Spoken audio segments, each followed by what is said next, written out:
ശ്രീ സജീവൻ, താങ്കളൊരു മനസ്സിലാക്കൽ എന്താണ്? NCP ഒരു പിളർപ്പിൽ നിന്ന് രക്ഷപ്പെടുത്തുകയായിരുന്നു യഥാർത്ഥത്തിൽ PC ചാക്കോയുടെ രാജിയോടുകൂടി. AK ശശീന്ദ്രൻ വിഭാഗം ഇവിടെ പ്രബല ശക്തിയായി മാറുന്നു. AK ശശീന്ദ്രൻ മന്ത്രി എന്ന നിലയ്ക്ക് ദിവസവും അബദ്ധങ്ങൾ പറയുന്നു, അല്ലെങ്കിൽ അദ്ദേഹത്തിന്റെ വകുപ്പുമായി ബന്ധപ്പെട്ട് ദിവസം പരാതികൾ. ഇപ്പോൾ എല്ലാ ദിവസവും കാട്ടാനയുടെ ആക്രമണവും മരണവുമാണ്, ആളുകൾ മരിച്ചു വീഴുകയാണ്. ആ മരണത്തെ പോലും നിർവികാരമായി കൊണ്ട് അതിനോട് പ്രതികരിക്കുന്ന രീതിയും മന്ത്രിക്കുണ്ട്. ഇന്നത്തെ പ്രതികരണം ആ രൂപത്തിൽ വിലയിരുത്തപ്പെടുകയാണ്. അപ്പോൾ അങ്ങനെയൊക്കെയാണ് പുറമേക്ക് മന്ത്രി എന്ന നിലയ്ക്ക് ശശീന്ദ്രനെ കുറിച്ചുള്ള അഭിപ്രായം വരുന്നെങ്കിലും പാർട്ടിയിൽ ശക്തനായി നിൽക്കുകയാണോ ശശീന്ദ്രൻ?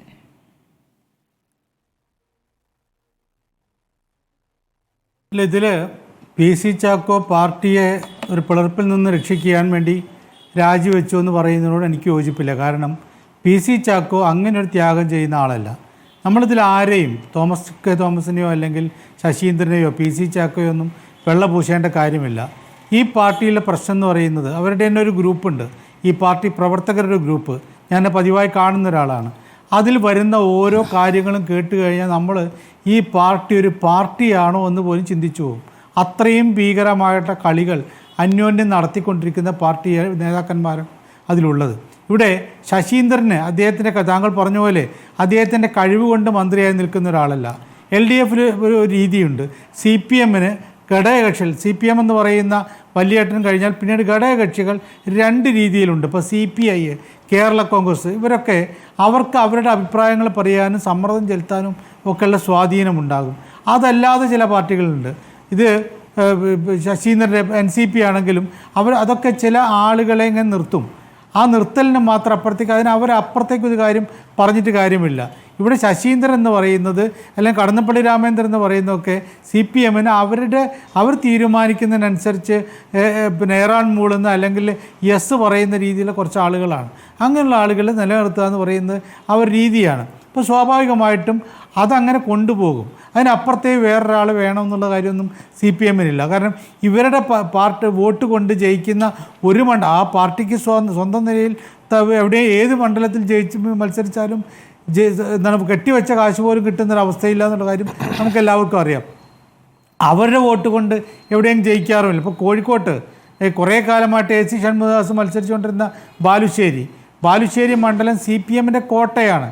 CPMന് അവിടെ മത്സരിച്ച് ജയിക്കാൻ ഒരു പ്രയാസവുമില്ല, ഒരു ഘടകകക്ഷിയുടെയും ഒരു പിന്തുണ പോലും വേണ്ട. പക്ഷേ അവിടെ ഷൺമുഖദാസിനോടുള്ള ഒരു താല്പര്യം കൊണ്ട് അദ്ദേഹത്തിന് സീറ്റ് കൊടുക്കുന്നൊരു അവസ്ഥയുണ്ടായിരുന്നു.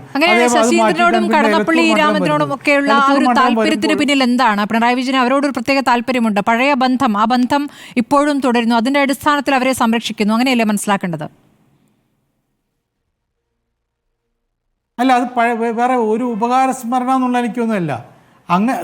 ഇവർ ശല്യക്കാരായിട്ടുള്ള ആളുകളല്ല. പിണറായി വിജയനോ അല്ലെങ്കിൽ CPMനോ ശല്യക്കാരായിട്ടുള്ള മന്ത്രിമാരല്ല ഈ രണ്ടുപേരും. ഇത് രണ്ടുപേരിൽ അങ്ങനെ കുറേ പേര്, ആൻ്റണി രാജു ഉണ്ടായിരുന്ന സമയത്ത് ആൻ്റണി രാജു ഇതേപോലെ തന്നെയായിരുന്നു. അപ്പോൾ സ്വാഭാവികമായിട്ട് പക്ഷേ അവർക്കൊന്നും ബാർഗെയിനിങ് പവർ ഇല്ല.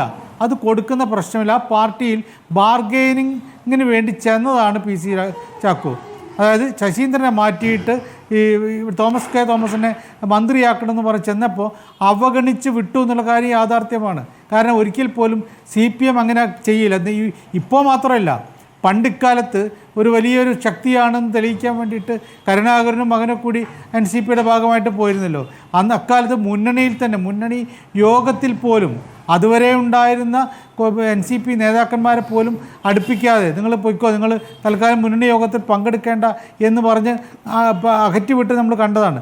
അങ്ങനെ കൊടുക്കില്ല. കാരണം അപ്രമാദിത്വം കാണിക്കുന്ന വേണ്ടത്ര വേരോട്ടമില്ലാത്ത പാർട്ടികളുടെ നേതാക്കന്മാരെ CPM ഒരിക്കൽ പോലും അംഗീകരിക്കില്ല. പ്രത്യേകിച്ച് പിണറായി വിജയൻ അംഗീകരിക്കില്ല. അതാണ് ഇവിടെ ഉണ്ടായിട്ടുള്ളത്. ഇങ്ങനൊരു അവസ്ഥയിൽ ശശീന്ദ്രനും തോമസും ഒരുമിച്ച് ചേരുകയും ചെയ്തു. അവിടെ ഒരിക്കൽ പോലും ഇനി അങ്ങോട്ടേക്ക് ഈ കേരളത്തിൽ NCPയുടെ സംസ്ഥാന പ്രസിഡൻ്റായിട്ട് നിൽക്കാൻ തനിക്ക് കഴിയില്ല, താൻ അംഗീകരിക്കപ്പെടില്ല എന്ന് PC ചാക്കോയ്ക്ക് നന്നായിട്ടറിയാം. അദ്ദേഹം സ്വന്തം നാണം കെട്ട് പടിയിറങ്ങേണ്ടി വരിക എന്ന് പറയുന്നതിന് പകരം അദ്ദേഹം അതിനു മുമ്പേ പടിയിറങ്ങിയിട്ടുള്ളതാണ്. അതല്ല, സ്വന്തം ഇമേജ് രക്ഷിക്കാൻ വേണ്ടി ചെയ്തതാണ്. ഒരിക്കൽ പോലും പാർട്ടിയെ ഒരു പിളർപ്പിൽ നിന്ന് രക്ഷിക്കാൻ വേണ്ടി ചെയ്തതല്ല.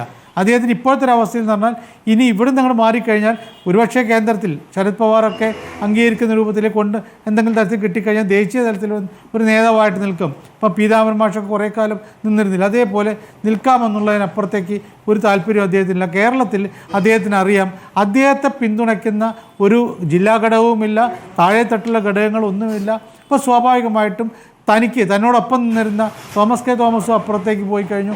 അദ്ദേഹത്തിനും വേണ്ട എന്തെങ്കിലും അധികാരമാണ്, അദ്ദേഹം പോയി കഴിഞ്ഞു. അപ്പോൾ ഇതോട് കൂടിയിട്ട് എന്തായാലും ഈ മുന്നണിയിലോ ഈ മന്ത്രിസഭയിലോ ഒന്നും താൻ പറയുന്നത് കേൾക്കുന്ന ആരുമില്ല എന്ന് വ്യക്തമായപ്പോൾ സ്വന്തം മുഖം രക്ഷിക്കാൻ വേണ്ടിയിട്ടാണ് പി സി ചാക്കോ പോയത്. അതേ സമയത്ത് ഇപ്പോൾ നേരത്തെ ഇവിടെ പറയുന്ന പോലെ തോമസ് കെ തോമസ് എന്തുകൊണ്ട് ഈ അദ്ദേഹത്തിന് മന്ത്രിസ്ഥാനം കൊടുക്കാത്ത പിണറായി വിജയനുള്ള ഒരു വെറുപ്പ് കൊണ്ടൊന്നുമില്ല. ഇത് യാഥാർത്ഥ്യമാവാനുള്ള സാധ്യത വളരെ കൂടുതലാണ്. കാരണം കുറേ പേരെ ചാക്കിട്ട് പിടിക്കാൻ അദ്ദേഹം ശ്രമിച്ചു എന്ന് ചാക്കിട്ട് പിടുത്തത്തിന് ആകേണ്ടിയിരുന്ന ആൾ ആൻ്റണി രാജു പറഞ്ഞ കാര്യമാണല്ലോ. അപ്പോൾ സ്വാഭാവികമായിട്ടും അതൊന്നും ഇല്ല, നമുക്ക് അങ്ങനെ അടച്ച് നിഷേധിക്കുന്നതിൽ കാര്യമൊന്നുമില്ല. അതിന് കാരണം വലിയൊരു ആരോപണമായിരുന്നെങ്കിൽ അതെ.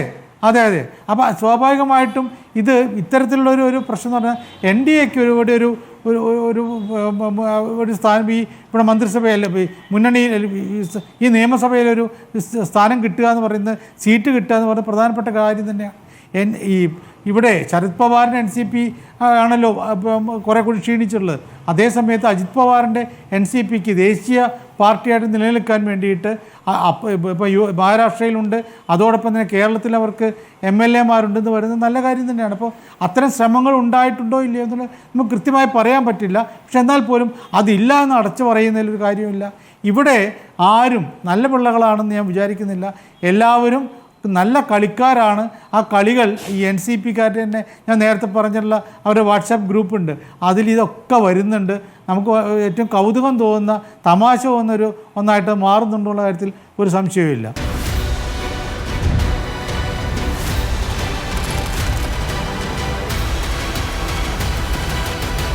ഡിബേറ്റ് വിത്ത് സ്മൃതി പരുത്തിക്കാട്.